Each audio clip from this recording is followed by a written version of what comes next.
Okay, here we are. We're back talking about the quilting section.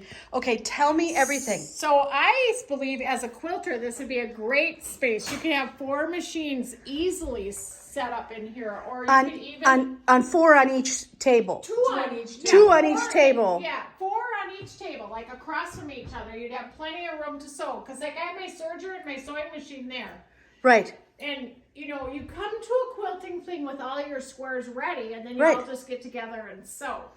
Right. And there's another table there that can be pulled out in that room. Right. And if you were, when you're laying out your quilts to sandwich them, you've got another huge table like this. Right. Who's got this much room in their home? No one has this much room. No one has this much room.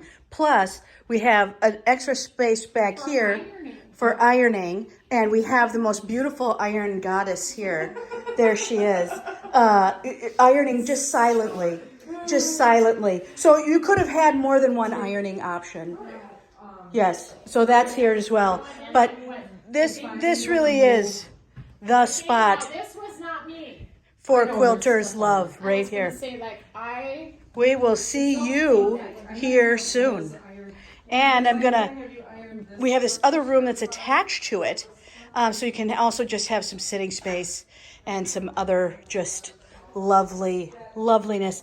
And this goes outside. But again, I wanted to just let you know, plenty of space for Quilter's Paradise. And for scrapbooking paradise. And for lots of pieces. Because these tables are fabulous. rock painting, any kind of crafting. Any kind of crafting.